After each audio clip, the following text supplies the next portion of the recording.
ఐదుగురు పిల్లలుంటే సందడి సందడిగా ఉంటుంది. ఈ ఐదుగురు పిల్లల్లో ఎవరు ఎక్కువ అల్లరి చేసేవాళ్ళు? అంత ఆశ లేదండి. ఈయనే అల్లరి. అమ్మ ఇక్కడ ఒకటమ్మా, అల్లరికి హుషారుకి చలాకితనానికి చిలిపితనానికి ఆ తేడా తెలుసుకుని చెప్పమ్మా. అల్లరి అంటే ఇప్పుడు నా ఇమేజ్ ఏమైపోద్ది, అల్లరి అంటే అల్లరుడు అని, నేనేమో చాలా రావుడు మంచి బాలుడు అనేలాగా నా ఇమేజ్ ఇది. నేను అలాగే చెప్తుండేవాడిని. నా ఉద్దేశం అదే. నేనేమో అల్లరి నన్నే అంటే చలాకితనం అమ్మ అల్లరి అనుకునేది. లేదండి, ఎక్కువ హుషారు కానీ చాలా బాగుండేవాడు అబ్బాయి. ఇంట్లో పనులన్నీ మీకు సాయంగా ఉంటుంది. అవునండి, వాడే చేసేవాడు. అది ఇంట్లో ఎవరు ముట్టుకునేవాడు కాదు. మా నాగబాబు అస్సలు ముట్టుకునేవాడు కాదు. అన్నిటికీ నాకు ఆయన సహాయమే పాపం. నాన్న ఆయన ఉద్యోగం వెళ్ళిపోయారు. నేను పాక్కుంటూ అలాగా వెళుతూ వెళ్ళిపోయాను, నాకు తెలియదు. తర్వాత అమ్మ చెప్తుంటే లేదుగా మాత్రం కొన్ని కమ్మర కోలు ఉంది ఒక అది పెట్టి అది వెళ్ళి కూర్చోతా ఏడుస్తున్నాను రోడ్డు మీద. వెళ్ళేసరికి వాడు 3 years సో నన్ను వాడు తీసుకెళ్ళి వాడు కమ్మరకులో కూర్చోబెట్టాడు. ఇక్కడికి ఏడుస్తాను, ఎవరి పిల్లడో తెలియదు వాళ్ళకి. సో అది ఒక గంట పోయిన తర్వాత అమ్మ ఎత్తుకుంటూ వాడు కూర్చో, వాడు చిన్నబిడ్డ అనిపిస్తారు మొత్తం తెచ్చి అది వాడు చూసి ఈ అబ్బాయి అన్నారు. కాదు అనేసింది. అది అంటారు సరిగ్గా చూడమ్మా, ఈ అబ్బాయి మా అబ్బాయి అని. ఏంటమ్మా అంటే ఆ కమర్గోలులో కింద కూర్చోబెట్టాడు కదా, బస్ అంతా పూజేసుకుని నల్లగా అయిపోయింది. అంటే రంగని కాదు కానీ అలా రంగని కాదు కానీ ఆ కమర్గోలులో కూర్చోబెట్టడానికి ఆ మసిగిస్తూ ఇంకా నల్లగా అయిపోయింది. అంత నలుపుడేసరి నా బిడ్డ కాదని అమ్మ వెళ్ళిపోబోతుంది. మళ్ళీ డౌట్ వచ్చి ఆగింది. అది రావు, నేను నా బిడ్డని తీసుకెళ్ళింది. అప్పుడే చేశాడు థాడీస్ కట్టిందో డౌట్ నాకు.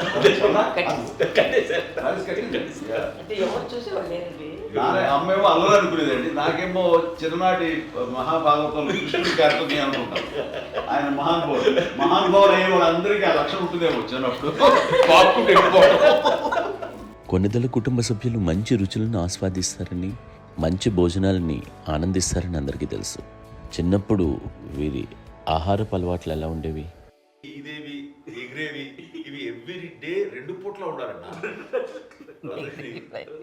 మరి నాగబాబు పాపం ఏముంది, తిన్నట్టు ఇష్టం. మరి అన్ని రకాలుగా నాన్న కోసం చేసి పెడుతుంటే మరి తను ఇష్టపడక ఆ తర్వాత లేకపోతే కోపడక ఎలా ఉంటాడు చెప్పండి. 5 పిల్లలు అయినా అమ్మా నాన్నలు కొంతమంది పైనే ఎక్కువ దృష్టి పెడతారు. ఈ 5 మీరు ఎవరి మీద ఎక్కువ ఫోకస్ పెట్టేవాళ్ళు? కళ్యాణ్ బాబు అండి. వాడంటే బాగా, అంటే వాడు ఏది తినేవాడు కాదు అసలు. ఏది ఆడికి ఏది తింటాడని ఇప్పుడు వాడికి నచ్చకపోతే, ఇప్పుడు నేనైతే నచ్చకపోతే చాలా గోల్ చేసేవాడిని. అన్నయ్యకేమో చాలా అన్నయ్య ఏది పెట్టినా తినేవాడు, అసలు అడ్జస్ట్మెంట్ తింటానండి. నాకేమో నచ్చకపోతే చాలా గొడవ పెట్టేవాడిని. తిండి ఇది ఒక అన్నం, ఇది ఒక కూరలు అని వెళ్ళిపోయేవాడిని. అమ్మకు అమ్మతో తిట్టి నాకు వెజిటేరియన్ ఎలర్జీ ఉండేది, అంటే చిరాకు అనమాట. కళ్యాణ్ బాబు ఏంటంటే తనకి ఇష్టమైన ఫుడ్ ఉంటే తింటాడు సైలెంట్గా, బాగలేకపోతే సైలెంట్గా వెళ్ళిపోతాడు. అమ్మకి ఇదేమేంటారండి, వదిలేమో తన తింటాడు. అటు నిశ్శబ్దంగా నిరసన ప్రకటించేవాడు. దాంతో వాడి గురించి చాలా ప్రొటెక్టివ్గా చూసుకునేది అమ్మ. పైగా చిన్నప్పటి నుంచి కొంచెం వాడు వీక్గా ఉండేవాడు, అంత బలమైన ఇది కాదు. దాని తర్వాత కొంచెం అందుకని అమ్మ వాడిని స్పెషల్గా చూసుకునేది. వాడు స్పెషల్ కిడ్ అయ్యాడు ఇంట్లో. మీ అమ్మగారు మీ అక్క చెల్లెళ్ళకి ఇచ్చిన సలహా ఏంటి? అంటే ఇండిపెండెంట్గా ఉండమంటారు అమ్మ, ఎవరిని డిపెండ్ అవ్వద్దు, మీ పిల్లల్ని నువ్వే జాగ్రత్తగా నేర్చుకో, ఎవరినైనా చేయకు, డిపెండెంట్గా పెట్టద్దు అని ఆవిడ మాకు బాగా ఎప్పుడు ఎక్కువ చెప్తుండేది. నాకు కొంచెం టఫ్ టైమ్స్లో కూడా ఆమె నీ పాటి నువ్వే ఉండాలి, ఎవరి దగ్గర ఉండదు, ఎవరింట్లో ఉండదు, మా దగ్గర కూడా ఉండదు, నీ ఇద్దరి దగ్గర నువ్వే ఉండాలి. అది కష్టం కదండి అట్లా చెప్పడం. చెప్పారు, చాలా తక్కువ చెప్పారు. బట్ నాకు అదే ఇచ్చే ధైర్యం. ఇండిపెండెంట్గా అట్లా ఒకరి దగ్గర ఉంటే నీ గౌరవం తగ్గిపోతుంది, ఎక్కడ ఉండదు. అది చాలా నాకు చాలా ఇన్స్పైరింగ్ ఉండేది అమ్మ మాటలు. అది ఇప్పుడు కూడా అది చాలా హ్యాపీగా అనిపిస్తుంది అని చెప్పింది. అంతే కదా, మనకి ఏదైనా రోగాలు వస్తే తీసేస్తాను, దాన్ని మనమే. బట్ తగ్గించేవాళ్ళు కన్సర్న్ చూపించే డాక్టర్స్ ఒక్కొక్క కిత్తడి కింద ఉండొచ్చు, కానీ పోరాడాల్సింది మనమే. నాకు సార్ కొంచెం ఏదో ఒక డిప్రెస్డ్ ఇదేదో వస్తాయి ఫేస్ ఒకటి, నేనేదో ఇంకా మా అందరి నుంచి నేను సపరేట్ అయిపోయినట్టు ఒక సిచ్యువేషన్ వచ్చినప్పుడు అమ్మ నన్ను పట్టుకుని I'm there for you yes, ఎవరు నువ్వు అన్నా ఎస్ అన్న ఫ్రెండ్స్ కానీ ఎవరైనా సరే ఎప్పుడు కూడా అలోన్గా మటుకు అనుకోకు, నేను ఉన్నాను. ఆవిడ నన్ను పట్టుకొని ఇచ్చిన అఫెక్షన్ లేదా ఫీలింగ్ అసలు బలం అన్నమాట. ఇంకా ఏమన్నా చేయగలను నేను, పర్లేదు లైఫ్లో నాకు ఏదైనా సాధించగలను అని ఒక భరోసా తల్లి దగ్గర నుంచి రావడం అనేది నాకు ఎవరు అవసరం లేదనిపించింది. అంత స్ట్రాంగ్గా ఆవిడ support, very strong, very practical. అంత స్ట్రాంగ్ చేసింది నాన్న అని చెప్పండి. మా పిల్లల విషయంలో మేము కూడా మేబీ అంత స్ట్రాంగ్ కాదేమో, సెన్సిటివ్గా ఉంటాం, కానీ అమ్మ మటుకు చాలా స్ట్రాంగ్గా ఉండి మమ్మల్ని కఠినంగా ఇలాగే ఉండాల్సింది, ఇలా ఉండండి అప్పుడే మీరు నేర్చుకుంటారు. ఇక్కడ అమ్మ పాజిటివ్నెస్ గురించి ఇంకో మాట చెప్పాలి. అంటే తన బిడ్డలకే కాదు, ఈ రోజున మా రెండో పాప శ్రీజ కూడా తనకి లైఫ్ చిన్న SMS వచ్చింది. ఆ టైంలో కూడా తను ఏముందంటే అప్పుడు నాన్న దగ్గరికి వెళ్ళాను, తను ఇచ్చిన భరోసా, తను ఇచ్చిన మాట వెళ్ళలేని ధైర్యం వచ్చింది నాతో. నాన్నమ్మ దగ్గర ఎప్పుడు కూర్చోస్తాడు అప్పుడే పాజిటివ్ ఫీలింగ్ వస్తుందని నాతో షేర్ చేసుకుంటాను. తను మాతో చెప్తుంటే అనిపిస్తుంది కరెక్ట్, అమ్మ ఏం పర్లేదమ్మా, లైఫ్ అంటే ఒకరితోనే అయిపోదు, ఆ ఒక్కరి వల్ల వాళ్ళ ఇన్ఫ్లుయెన్స్ తోటో వాళ్ళు మన మీద నియంత్రించడం కానీ మన బాధల్ని వాళ్ళు చేయడంలో తప్పు. జస్ట్ నువ్వు నీ గురించి నీ మనసులో ఏదనిపిస్తే నీ గుడ్ ఫీలింగ్ ఏది వస్తుందో ఆ ఫీలింగ్ ప్రకారం వెళ్ళిపోదు. అంటే ఆ జనరేషన్ పీపుల్ ఎక్స్పెక్ట్ అలా కాదు, ధైర్యం ఉండి అందరికీ ధైర్యం బాగా నూరుకొస్తారు. ఫాదర్ కూడా, మా నాన్నగారు కూడా అస్సలు ఎప్పుడు అనేవాడు, ఎప్పుడు మీరు పెట్టే చెయ్యి మీరు ఎప్పుడు పైన తప్ప తీసుకుని ఎలా ఉండకండి, చేతులు పెట్టుకొని అనే అట్లాంటివి చెప్తుండేవాళ్ళు. అందుకని మాకు ఇండివిజువాలిటీ మాకు బాగా ఎప్పుడు కూడా ఒకళ్ళని అడగడం అని, ఈవెన్ బ్రదర్స్ని అడగాలన్నా కూడా మాకు అది పడిపోయింది మైండ్లో, కొంచెం కష్టంగా ఉంటుంది. సో నాకు అంటే ఆవిడ మా అమ్మ ఏదన్నా కొంచెం డిప్రెస్ అయినా నేను చాలా ఎక్కువ అమ్మకి షేర్ చేసుకుంటే, అన్నయ్య కూడా లేడు. అన్నయ్య ఉన్నప్పుడు ఓకే, లేనప్పుడు నేనే ఎక్కువ షేర్ చేసుకున్నాను. బట్ ద బెస్ట్ థింగ్ మా అమ్మ దగ్గర నుంచి హగ్ అండి. ఈరోజు కూడా మా అమ్మని హగ్ చేసుకోకపోతే అంటే అది నాకు మా అందరిలోనూ, అంటే ఆవిడ పెద్ద చదువుకున్న వ్యక్తి కాదు, పెద్దగా బయటికి వెళ్ళి నా ఎక్స్పోజర్ కాదు, కానీ ఇవాళ అన్నయ్య కానీ విజయ, మాధవి, నేను, కళ్యాణ్ బాబు ఈ రోజుకి టుగెదర్గానే ఉంటాం. మేబీ మాకు కొన్ని విషయాల్లో నాకు మా మాధవ్కి డిఫరెన్స్ ఆఫ్ ఒపీనియన్స్ ఉండొచ్చు, మా చెల్లికి, మా అన్నయ్యకి అట్లా ఉండొచ్చు, ఉంటుందండి ఫ్యామిలీ అన్న తర్వాత. కానీ ద ఇన్విజిబుల్ బాండేజ్ మా అమ్మ ఇచ్చింది, ఆ లవ్ అండ్ ఎఫెక్షన్, హగ్, అవన్నీ ఆవిడ నాన్ వెర్బల్ అడ్వైజ్ ఏంటంటే అందరూ అలా కలిసి ఉండాలనేది ఆవిడ నుంచి మేము నేర్చుకోవాలి. అది ఇట్స్ ఇస్ నాట్ వర్డ్లీ, అది నోటి మాట కాదు, అది వెర్బల్గా కాదు, నాన్ వెర్బల్గా చెప్పినటువంటి ఇది. సో అందుకని అది మాకు గొప్ప, మేమందరం ఇప్పుడు అలా ఉండడానికి కారణం, అంత కలిసి ఉండడానికి కారణం, మెయిన్ కారణం మా అమ్మ అండి. అది సో అందరూ ఉండాలనేది మా అమ్మ అడ్వైస్. ఇప్పుడు కూడా నేను ఎప్పుడైనా ఏదైనా ఫీల్ అయినా, అన్నయ్య ఫీల్ అయినా, లేదు నాన్న అట్లా వదుకు, ఇట్లా ఉండండి, ఇట్లా ఉండి, ఇప్పటికీ చెప్తుంది. మేము ఎవరైనా ఎప్పుడైనా మా చెల్లితో గొడవపడ్డా అనుకోండి, నేను అట్లా అనకరా అని, ఎట్లాగా అన్న ఏమో లేదులేమ్మా, ఏదో అన్నాను కానీ ఫీల్ అవ్వకమ్మా, మేమందరం కలిసి, ఆవిడని అసలు టెన్షన్ పెట్టవండి మేము. సో అలా అది ఆవిడ నేర్పించింది, అలా కలిసి ఉండటం అనేటువంటి బాండేజ్ని ఆవిడ తన ఒక హగ్తో చెప్పింది. అన్నయ్య సినిమా చూడండి, జాదూకి చెప్పాను కూడా, అది మా అమ్మ దగ్గరే ఉందండి. శంకర్ దాదాలో చెప్తాడు చూడండి. ఇప్పుడు మోడ్రన్ వర్డ్స్లో చెప్పాలంటే మీ అందరికీ ఆవిడ ఒక వైఫై లాంటిది. Yes, you can say that. Yes. ఇంకొక అడ్వైజ్ కట్టండి, అమ్మ విషయంలో నేను గొప్పగా ఫీల్ అయ్యేది, కానీ చాలామంది పెద్దలు రిటైర్ అయిపోయి విశ్రాంతి తీసుకుంటున్నటువంటి పెద్దలందరూ కూడా ఆచరించే విధంగా ఒక విషయాన్ని నేను గమనించాను. ఇప్పుడంటే నా దగ్గర ఉంటుంది కాబట్టి ఉన్నాను. అమ్మ విడిగా ఇంకొక ఇంట్లో ఉండేది, 9 సంవత్సరాలు నాన్నగారు దూరం దగ్గర నుంచి ఉండేది. 5 సంవత్సరాలు ఒంటరిగా ఉండి నన్ను బిడ్డలందరూ ఎవరు మానవుని వెళ్ళిపోయారు, నేను ఒంటరి అయిపోయాను అన్న ఫీలింగ్ అమ్మకు ఎప్పుడు ఉండేది కాదు. తర్వాత బిడ్డలు ఆయా వాళ్ళ టైం బట్టి వచ్చి చూసుకుంటూ సరిపోతుంది. అది వారమా, నెలక, 2 నెలక, అసలు ఒకసారి రాలేని పరిస్థితిలో ఉంటుంది 5-6 నెలల పాటు. ఇదే ఊళ్ళో ఉండి పక్క వీధుల్లో ఉండి ఎవరి పనులు వాళ్ళు బిజీగా ఉండి, ఎవరి షూటింగ్ వాళ్ళు బిజీగా ఉండి, ఎవరి ప్రొఫెషన్లో వాళ్ళు బిజీగా ఉండి, ఎవరి ప్రొఫెషన్లో వాళ్ళు బిజీగా ఉండి, తన సంసారం తను బిజీగా ఉంటాను. ఒకసారి అమ్మ ఏమీ ఫీల్ అయ్యేది కదా, ఏంటమ్మా రావట్లేదు, అసలు పట్టించుకోవట్లేదు ఏంటి అంటే, అంతేలేమ్మా అని ఇలాంటి నిరసన మాటలు కానీ, ఈసరింపు మాటలు కానీ, లేకపోతే న్యూనతాభావం కానీ ఇలాంటివి ఎప్పుడు అమ్మకు లేవండి. వచ్చారు అబ్బాయి ఏం చేసి పెట్టడా చెప్పండి అంటూ చాలా పాజిటివ్ ఉండి ఇప్పటికీ కూడా తను సపరేట్ కిచెన్ మా ఇంట్లో ఎంతో అందరూ వేరే కిచెన్. ఎందుకంటే అమ్మకి మోస్ట్ స్ట్రెస్ బస్టర్ వచ్చేసినా లేకపోతే ఏదో రిలీఫ్ ఏంటంటే తన కిచెన్లో కూర్చొని వండుకుతాడు, వండి అందరికి పెట్టాం.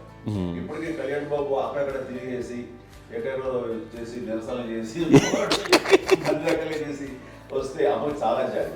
ఆడేదో ఇంక మేము గుడ్లో కష్టపడుతున్నాం కానీ ఆడి ఎంటలో వెళ్ళేది మీకు టీవీలో వాటిలో అది ఎక్కువగా చూపించేసరికి వాడే కష్టపడతారు, మేము కష్టపడలేదు ఫీల్ అమ్మకి. అందులో వాడు రాగానే ఎలా వచ్చావా అని అమ్మ ఎక్కడ కళ్యాణ్ బాబు అంటే ముందు అమ్మను కానీ ఎక్కడ కళ్యాణ్ బాబు తను ఎక్కడ ఉంటాడు ఏ ఉంటాడు తెలుసు.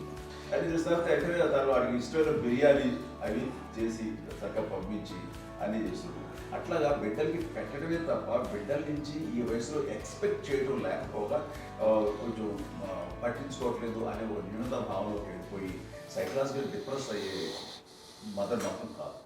ఆ రకంగా మాకందరికీ భరోసా. మేము కూడా పెద్ద అయినా బిడ్డలు వాళ్ళ ప్రవృత్తి ఉద్యోగరీత్యా వాళ్ళ వృత్తిరీత్యా వాళ్ళు దూరం అయిపోయి మనల్ని చాలా కమ్యూనికేషన్ గ్యాప్ వచ్చినా సరే బిడ్డలు నాకు దూరం అయిపోయి పట్టించుకోవట్లేదు. ఇలాగే చూసావా వెళ్ళి ఎంత ఇదిగా వదిలేవాళ్ళు గురించి ఇప్పుడు ఏమైపోయాను అన్న ఇంత పిచ్చర్ బాధపడలేదు వాళ్ళకి అంటూ నెగిటివ్ సైడ్ ఆలోచించే విధానం లేనే లేదు. అది మా అందరికి ఎంత కంఫర్టబుల్ అంటే అంత అవుతుంది. చూసుకోకపోతే మాధవ్ చూసుకుని మాధవ్ లేకపోతే నాగబాబు వెళ్తుంటాడు కడియడం వల్ల మా విజయ్ చూసుకుంటున్నది సరే నాకు కళ్యాణ్ బాబు తను చూసుకుంటుంటాడు. ఇలా ఎవరో కూడా వెళ్తూ ఉంటాం. అమ్మ మాత్రం అది వెరీ గుడ్ హెల్దీ. నేను చాలా తల్లిదండ్రులు చూశాను, అవును, వాళ్ళు చాలా ఇబ్బంది పడుతూ ఉంటారు. పట్టించుకోవడం మేము అర్థం చేసుకోగలము కానీ వాళ్ళు వస్తే బాగుంటుంది కదా అనేది ఉంటుంది. ఫీల్ అవుతారు. అవును, అలాంటి ఫీలింగ్ ఏం లేదు. పైగా బిడ్డలు వస్తే వాళ్ళకి ఏం చేసి పెట్టాలా అనే ఆలోచన. అది వెరీ హెల్దీ. చాలా మంది ఆచరించాల్సిన ఒక విషయం అనుకుంటాను. చిన్నప్పుడు అన్ని ఆనందాలేనా, మర్చిపోలేని దుఃఖాలు కూడా ఏవైనా ఉన్నాయా? అమ్మ చెప్పాలంటే ఓపికకి, గృహిణిగా తన బాధ్యతలు నిర్వర్తించడానికి అండ్ అన్ని రకాలుగా టేకింగ్ కేర్. దీనికి ఒక మంచి ఉదాహరణ నేను చెప్పగలను. అది తలుచుకోవడం నాకు చాలా ఉద్యోగంగా ఉంటుంది, నాకు చాలా కంటితలు వచ్చేస్తుంది. అమ్మకి మేము 5 బిడ్డలు అండ్ పురిట్లోనూ 1 year పెరుగో 2.5 years పెరుగో 3 బిడ్డలు చనిపోయారు. నాకు గుర్తెరిగి పొన్నూరులో నేను 6th class చదువుతున్నాను, 6వ తరగతి. అప్పుడు రమణ అనే ఒక అమ్మాయికి 3 years. రమణ అంటే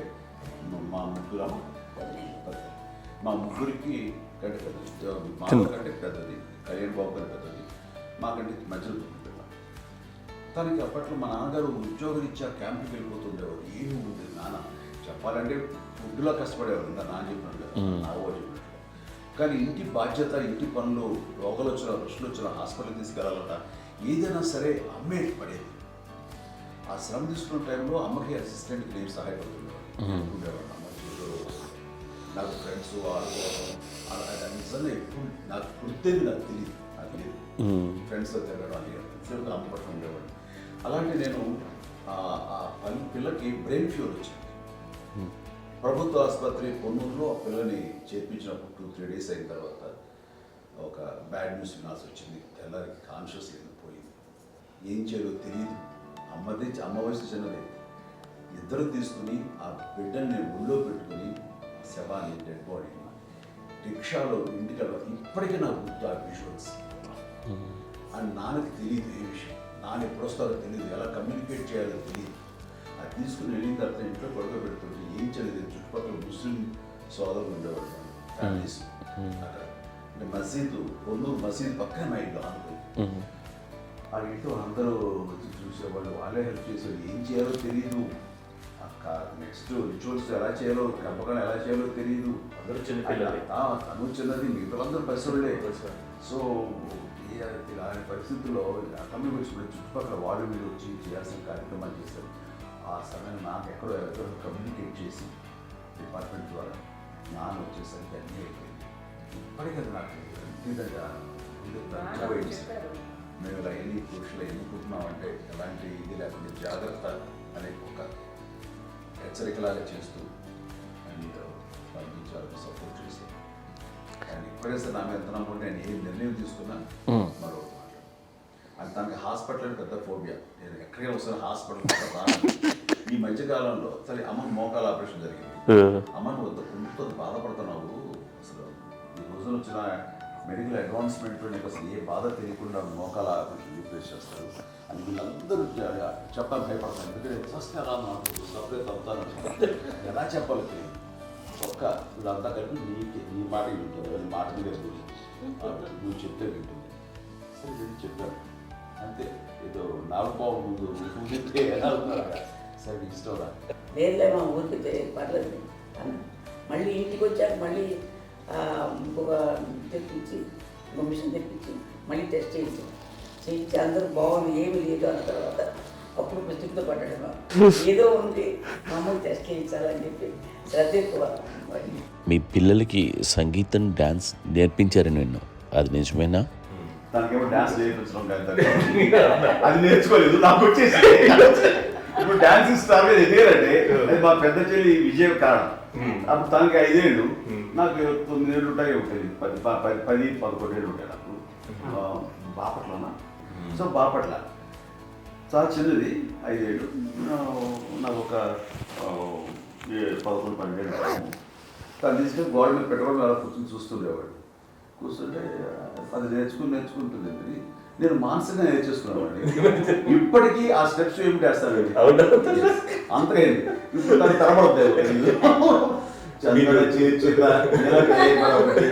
ఇంకోటి ఏంటమ్మా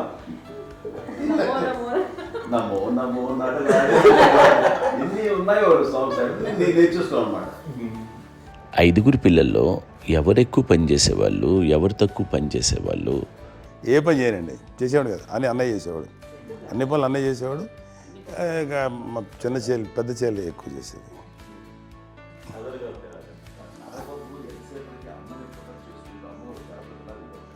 అదే అబద్ధం అండి, అది అన్నయ్య నన్ను గౌరవంగా మాట్లాడుతున్నాడు కానీ అన్నయ్య అవుట్ ఆఫ్ ప్రొటెక్షన్ మాట్లాడుతున్నాడు కానీ అవుట్ ఆఫ్ మాట్లాడుతున్నాడు కానీ అసలు ఎప్పుడు ఏ పని చేయలే. లేదు ప్రామిస్ అండి, ఏ పని చేసేవాడు కాదు. మా ఇద్దరికి మధ్యలో పాపం అన్నయ్య చాలా పని చేసేవాడు. ఎంత పని చేసేవాడు, నేను ఇచ్చిన తర్వాత మళ్ళీ నాకు ఏదైనా చిన్న పని చెప్తే అది కూడా నువ్వే చేయనివ్వండి. ఆ కోపం వచ్చేది, కోపం వచ్చి ఒకడు కొట్టేవాడు. కొడితే కోపం వచ్చేది తప్ప నేను వెళ్ళేవాడిని కాదు. అమ్మకి ఎప్పుడు ఏంటంటే ఒక ఇదే పని చేయడని, అంతే. నిజంగా ఏ పని చేసేవాడిని కాదు. అవునా? లేదు లేదు లేదు మహాప్రేమ.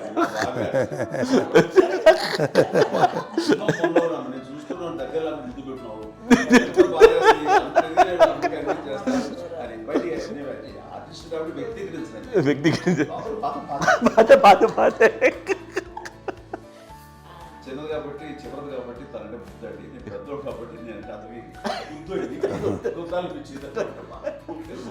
ఎక్కువ కష్టపడింది కానీ మా నాన్నగారి చేతిలో ఎక్కువ అంటే నాన్న బాగా కోపం ఎక్కువ అనుమానించింది కానీ అన్నయ్య పాపం బాగా దొరికేసేవాడు పాపం. ఒకసారి అంటే మరి మాకే అనిపి ఏంటి ఇంత దారుణంగా ఉంది నాన్న మీద కోపం వచ్చేది నాకు. నాన్న మీద కోపం వచ్చేది, వాళ్ళని చూసి బాధ అనిపించేది. అమ్మాయి ఏమనేది కాదు.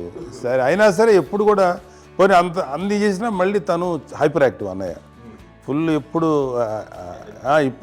ఇప్పటికీ ఉన్నాడు. ఇప్పుడు ఈ రోజు కూడా అదే అన్నయ్య సేమ్ హైపర్ యాక్టివ్. యూజువల్గా పెద్ద కొడుకు కొంచెం అంటే సూపర్గా ఒక నిదానంగా ఉంటాడు అంటారు. బట్ అన్నయ్య దానికి జస్ట్ ఆపోజిట్. యూజువల్గా ఆఖరి పిల్లలు హైపర్ యాక్టివ్ ఉంటారు, అన్నయ్య పుట్టడమే భయంకరమైన హైపర్ యాక్టివ్. ఒకప్పుడు అమ్మాయిల్ని ఎక్కువగా బయటికి పంపించేవాళ్ళు, అబ్బాయిల మీద కూడా అనేక ఆంక్షలు ఉంటూ ఉండేవి. మీ పిల్లల్ని అలా ఆంక్షల మధ్య పెంచారా, లేకపోతే పూర్తి స్వేచ్ఛనిచ్చారా?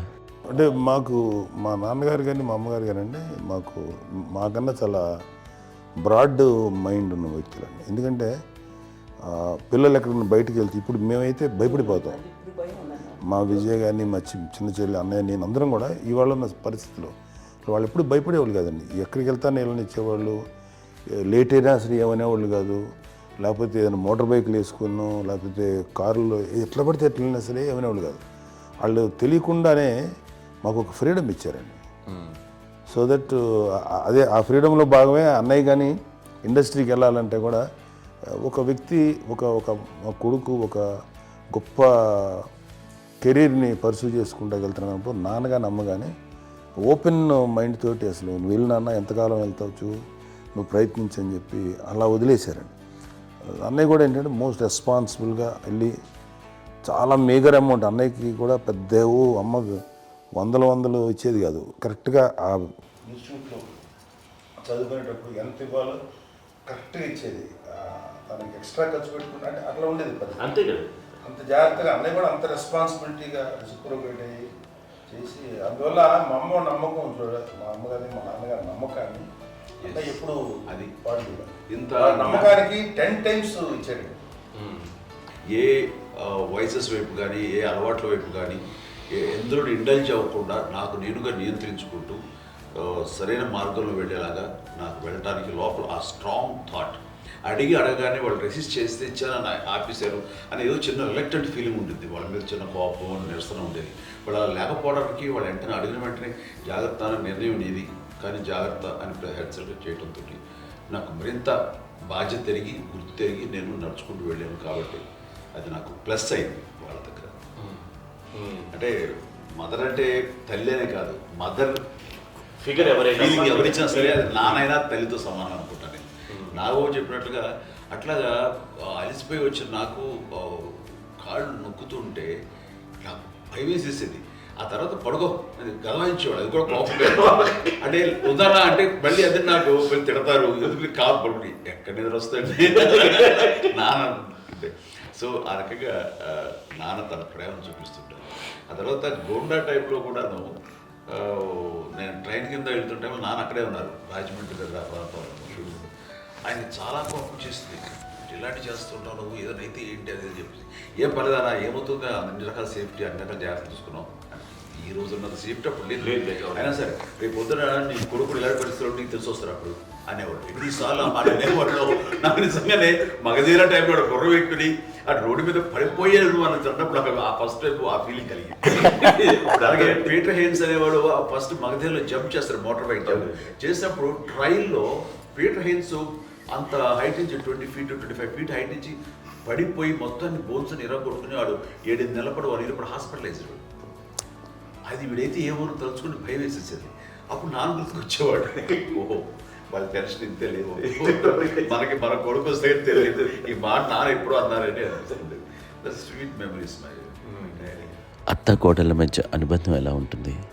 సురేఖ్ గారితో మీకున్న అనుబంధం గురించి చెప్తారా? మాకండి కోడలు కాదండి, నా కూతురండి. అంత బాగుంటాం మేమిద్దరం కూడా.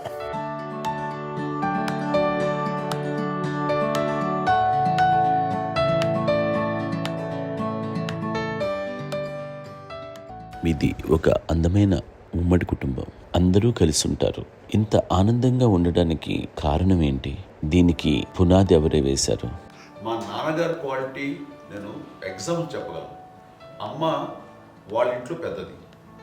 వాళ్ళ నాన్నగారు అంటే మా తాతయ్య గారు ప్రొహిబిషన్ డిపార్ట్మెంట్లో సిఐగా ఎస్ఐగా చేశారు. ఏదో మా ఇన్స్పెక్టర్ సిఐ చేసి ఆయన కాలం చెందారు. చాలా ఎర్లీగా 48 years చచ్చిపోయారు. 40 చచ్చిపోయారు. 40 దాదాపు 40 సరిపోతే ఆయనకి అప్పటికి అమ్మ కాకుండా 4 బిడ్డలు. అమ్మ తర్వాత అబ్బాయి తర్వాత 3 ఆడపిల్లలు. వాళ్ళు ఏంటంటే రాకరావడి నాగోప కంటే కూడా చిన్నవాడు. అది ఆ వయసు అంత చిన్నవాడు. అమ్మ మా పిన్నమ్మలు నాకంటే చిన్నవాడు. అలాంటి పిన్నమ్మల్ని ఆయన వీళ్ళ నాగ చనిపోయిన తర్వాత తన ఫ్యామిలీ అంతగా నాన్న పెంచారు. నాన్న కూడా అరాపురా శాలరీ మీద బతికేదే తప్ప కూడా కాదు. సో తనకు మిగిలిన దాంట్లో మళ్ళీ ఆ ఫ్యామిలీని చూసుకోవడం, మా అమ్మమ్మను చూసుకోవడం, వాళ్ళ మంచి చెడు చూసుకోవడం. వాళ్ళకు ఇల్లు మాత్రం ఉంది మొగల్తూరులో. ఆ ఇంట్లో వాళ్ళు అద్దెకు వస్తే ఆ కొంచెం డబ్బు నానిచ్చే డబ్బు, అక్కడ పొలం కొనిచ్చారు, ఆ పొలం మీద వచ్చే డబ్బుతోటి అంతా బాగా చూసుకోవాలి తన ఫ్యామిలీ లాగా. అందరూ మ్యారేజ్ కాబట్టి నాన్న ఫస్ట్ సూత్రధారి, అమ్మ కూడా ఫ్యామిలీ బాండింగ్ టుగెదర్నెస్ అనేది స్ట్రాంగ్గా ఉండటానికి నాన్న ఏర్పాటు చేసినటువంటి బీజం. అది అమ్మ కంటిన్యూ చేస్తుంది. మేము ఇవన్నీ చూసి మేము నేర్చుకుని మేము టుగెదర్ ఉంటాం. అందునే we're very rich in terms of emotional bonding. ఇప్పటికే ఎవరికి ఏ కష్టం వచ్చినా, ఎవరికి ఏది ఇబ్బంది వచ్చినా సరే మొత్తం అందరం గురిపోతాం. ఏ లెవెల్గా వెళ్ళిపోయి మోర్ సపోర్ట్ చేస్తాం. అండ్ వీ డోంట్ ఎక్స్పెక్ట్ ఇంకా అంతకుమించి ఏముంటుంది. ఒకరినొకరు భరోసా. అది మా ఫ్యామిలీ మేము వెరీ స్ట్రాంగ్ అని చెప్పాలి. పెద్దవాడు కాబట్టి అవకాశం నాకు వచ్చింది కాబట్టి అమ్మ, ఇది ఎప్పుడు ఎవరు కొన్ని విషయాలు నాగబాబు సపోర్ట్గా ఉంటాడు. నాగబాబు ఉండి వాడు ఉంటాడు భరోసా. అలాగే ఆడపిల్లలు మీ అందరిలోనూ అమ్మని ఎవరు ఎక్కువ జాగ్రత్తగా చూసుకుంటారు? ఎందుకంటే ఎగ్జాక్ట్లీ మేము కూడా గమనించలేని సున్నితమైనటువంటి ఇష్యూస్ లైక్ హెల్త్ విషయం కానీ, అమ్మ మూడు కానీ, అన్నయ్య ఎంత క్యాజువల్ ఎంత బిజీ ఉన్నా ఒక అమ్మాయి ఉంటుంది. అలాగే చాలా చిన్న చిన్న విషయాలు కూడా చాలా మెడికల్ ఇంట్రెస్ట్. అందుకని మాకు అన్నయ్య ఉన్నాడు, అన్నయ్య దగ్గర ఉంది అమ్మ అంటే ఇంకా ఎక్కువ రిలాక్స్ అయ్యాను. అన్న దగ్గరికి వచ్చాక మేము అందరం చాలా కంఫర్ట్ అయిపోయాం. ఎప్పుడు ఎవరు కొన్ని విషయాలు నాగబాబు సపోర్ట్గా ఉంటాడు. నాగబాబు ఉండి వాడు ఉంటాడు భరోసా. అలాగే ఆడపిల్లలు ఇట్లా ఒకళ్ళొకరు కాంప్లిమెంటింగ్ టు ఈచ్ అదర్ అండి. అవి ఒక్కరు కాదండి, అది వాళ్ళ ఆమె చూపించే ప్రేమగా నేను చెప్పగలను. కానీ బట్ దీని అందులో సూత్రధారి నాన్న తర్వాత అది అమ్మ మెయింటైన్ చేస్తుంది. ఇప్పుడు అమ్మ నా ఇంట్లో ఉంది అంటే మనవాళ్ళు వస్తారు, మనవాళ్ళు వస్తారు, ఆడబిడ్డలు వస్తారు, వీళ్ళబిడ్డలు వస్తారు, ఇల్లు ఎప్పుడు కలకలాడతారు అమ్మ. అది మేమందరం ఆచరిస్తుంటాం పండగలకి, పబ్బాలకి. అది నిన్న మొన్న నాగబాబు వచ్చి చాలాసేపు కూర్చున్నాడు. నేను ఇంట్లో లేకపోయినా వచ్చి నాగబాబు కూర్చొని టైం స్పెండ్ చేసి వెళ్ళిపోతుంటాడు. అలాగే చెల్లెలు ఇద్దరు ఆల్మోస్ట్ ఎవ్రీడే మాత వస్తుంటుంది, తను కూడా వస్తుంది. నిన్న సాయంత్రం కూడా వచ్చి ఉంటుంది. అమ్మా మధ్యాహ్నం వచ్చి కదా వచ్చి ఇక్కడే భోజనం చేసుకో అలా ఉంటుందండి. ఈ తరం వాళ్ళకి మీరు ఇచ్చే సలహా ఏంటి? కలిసి ఉంటే బాగుంటుందండి. పిల్లలు తల్లి కలిసి అక్క చెల్లెలు తమ్ముడు అందరూ కలిసిమెలిసి ఉంటుంది. అన్యోన్యం ఉంటుంది, సంసారం నిలబడుతుంది. లేకపోతే ఏముందండి ఇక్కడ వెళ్ళిపోతారు, విడిపోతే ఎక్కడే పడవాలి అంతే. ప్రేమలు ఇప్పుడు లేవండి, తగ్గిపోయాయి. మెకానికల్ చాలా మటుకు ఏదో ఇంకా వాళ్ళ పనులు చేసుకోవడం ఏదో జరిగిపోతూ ఉంది అనుకోండి. అంత ప్రేమలు ఎక్కడ లేవండి ఇప్పుడు ఈరోజు. అంటే ఒకప్పుడు ఒకరికి ఇంకొకరు భరోసాగా ఉండేవాళ్ళు. అంటే అందరూ కలిసి సపోర్ట్గా ఇది చేయడం. ఎందుకంటే వీళ్ళ పెద్దనాన్నగారి పిల్లలు కూడా ఆయన చూసేవారు. మా నాన్నగారు అన్నయ్య గారు నాన్నగారు వాళ్ళ బిడ్డలు కూడా వాళ్ళ ఇక్కడే బిడ్డలు కూడా ఉన్నారు. నేనే పెళ్లి చేశాను. వాళ్ళని కూడా అమ్మాయి, వాళ్ళ ఆడపిల్లలు కూడా అమ్మాయి. పెళ్లి చేశాను ఇద్దరు పిల్లలు. చూడండి, నాన్న ఎట్లయితే తన చెల్లెలు చూసుకున్నారో అట్లే నాన్న తరపు అమ్మగారి పిల్లలు వాళ్ళు చనిపోయారు చెల్లి గారి, వాళ్ళ బిడ్డలకి పెళ్లిళ్ళు, పేరెంటాలు అన్నీ చేసింది అమ్మాయి. అమ్మ అలా చేసింది కాబట్టి అది మాకు మార్గదర్శకం ఉంది. ఇప్పటికీ వాళ్ళు కొంచెం ఒక మాదిరి పరిస్థితి ఉంటే వాళ్ళకి ఇల్లు కూడా పెట్టడం కానీ వాళ్ళకి తగిన సహాయం అంటే కనుక ఎవ్రీ మంత్ మా పెదనాన్నగారి అమ్మాయి వాళ్ళు అప్పుడు 70 వాళ్ళకి ఎవ్రీ మంత్ మా ఇంటి నుంచి మొత్తం వెళ్ళిపోతాం 15,000 మా అబ్బాయి మంచితనం ఎన్నో సంవత్సరాలు వెళ్ళిపోతాను. బ్యాంక్ వచ్చేది ఫస్ట్ అదంతా కూడా మా పెద్దలు వచ్చింది. వాళ్ళు కూడా వచ్చి అమ్మని అంతా ప్రేమలో చూస్తారు, ఇష్టంగా చూస్తారు. అమ్మ ఇందాక చెప్పినట్లు ఇచ్చే మెసేజ్ ఏంటి అన్నది అమ్మ మాటలో చెప్పాలంటే బంధాలు, బాంధవ్యాలు అన్నది ఎనలేని ఆస్తిపాస్తులు. సో ఎలాగైతే డబ్బు ఎంత సంక్రమించింది, ఎన్ని ఆస్తులు వచ్చాయి ఫిజికల్గా అనే దాని మీద కంటే కూడా ఇవి ఆస్తిగా తీసుకుంటూ దీన్ని విలువ ఎరిగి, గుర్తెరిగి, దాని ప్రభావం తెలుసుకుని అది కనుక మనం ఇచ్చిపుచ్చుకుంటే ఫ్యామిలీలో అంటే దాన్ని మించినటువంటి గొప్ప సంపద ఉండదు. కష్టాలు వచ్చినప్పుడు డబ్బు తీరుస్తుంది కాదండి, కష్టం వచ్చినప్పుడు ఒక భుజం తీరుస్తుంది, ఒక చేయూత తీరుస్తుంది. అది మన బ్లడ్ రిలేషన్ మనలో మనకి అది ఉండటం అనేది అదృష్టంగా ఫీల్ అవుతాం. అంటే ఒకసారి అమ్మ చూసి నాకు ఎందుకు అనిపిస్తుంది అంటే అది ఎవరి ద్వారా సంక్రమించడానికి తన ఆ చెట్టు కొమ్మలమే కాబట్టి ఆ చెట్టుకే మనం ఆపాదించాలి. ఎక్కడో మామూలుగా ఉండాల్సిన వాళ్ళు ఈ రోజున ఈ స్థితిలో ఉన్నాము, ఇంతమందికి లైఫ్ రావటానికి దోహదపడ్డాము, ఇంతమంది కలిసికట్టుగా ఉండటానికి ఇదైంది. అమ్మని చూస్తుంటే నాకు ఎవరు చూస్తుందంటే అబ్బా ఇలాంటి జన్మం మనకి ఎవరికైనా ఉంటుందా, ఇంతమంది మనుషుల చేత కొలవబడేవాళ్ళు, ఆరాధింపబడేవాళ్ళు, అభిమానించబడేవాళ్ళు, ఇంతమంది నా నా వంశం, నా సంపద అని అమ్మ ఫీల్ అంత గొప్ప ఫీలింగ్ ఎవరికి ఉంటుంది. మా చెల్లెలు కూడా వస్తే నేను అనుకోవట్లేదు, సూర్య కూడా ఉంటుందని నేను అనుకోవట్లేదు. అలాంటి గొప్పగా ఇది. అండ్ ఆ రకంగా షీఈ్ వెరీ చాలా గొప్ప జన్మ. అమ్మకి చిన్న మానసికంగా చిన్న ఏదో ఒక డిప్రెషన్ అది వచ్చింది. ఏదో నాన్న గుర్తుకొచ్చో, నాన్న లేరనో, లేకపోతే వాళ్ళ అమ్మగారు కూడా అదే టైం చనిపోయారనో, తన దగ్గర ఉంటారు ఏదో ఉన్నప్పుడు మేము అందరం సపోర్ట్గా ఉండి మా కొన్నాళ్ళు నా దగ్గర ఉందిగా అని చెప్పేసి అప్పట్లో అమ్మ వేరేగా ఉంది. ఉన్నప్పుడు ఒకటే మాట అన్నాను, అమ్మ నీలాంటి గర్భం అంటే అంజనమదే గర్భం అని బయట ఎన్నోసార్లు నా ఫ్రెండ్స్ కానివ్వండి, బయట కానివ్వండి, కొన్ని సందర్భాల్లో మీటింగ్లో కానివ్వండి, స్పీచెస్లో కానీ అన్నవాళ్ళు ఎంతోమంది అన్నారు. వాళ్ళు ఆ మాట అంటే రీజన్ తెలుసా నీకు?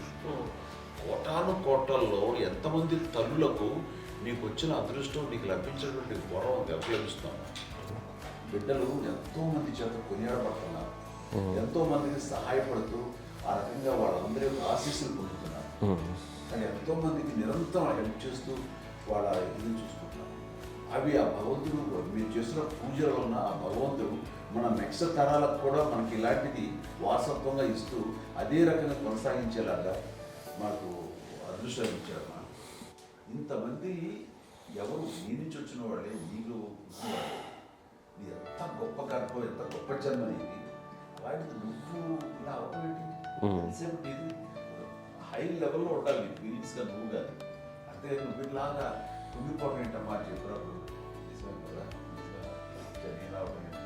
ఇది నీది కాదు, నాది కాదు, నువ్వు నమ్ముకున్న భగవంతుడు నీకు ఇచ్చింది అనుకుంటావు కదా. నువ్వు ఆ భగవంతుడి కృతజ్ఞత తీర్చుకోలేక ప్రతిరోజు ఆయన ధ్యానించు, ఆయన పూజలో ఉండు, నీకు ఆయనే ధైర్యం ఇస్తాడు.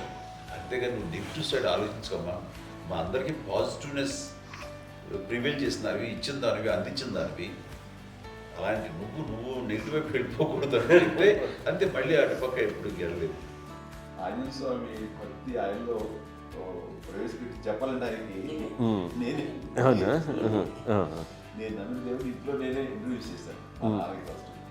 నానంత ప్రగాఢంగా నమ్మి ఆయన దానివల్ల లబ్ధి పొందారు. ఆయన అందులో మమ్మల్ని మించిపోయే స్టేజ్కి వెళ్ళిపోయారు. ఆయనతోటి ఆంజనేయ స్వామితో ఇంటరాక్ట్ అవుతూ అట్లా ఆయన నన్ను నమ్ముకుంటుంది. ఆయన నానంటారు అంతా నా గురువు, నా పెద్ద కొడుకు పెద్దోడే. గురువు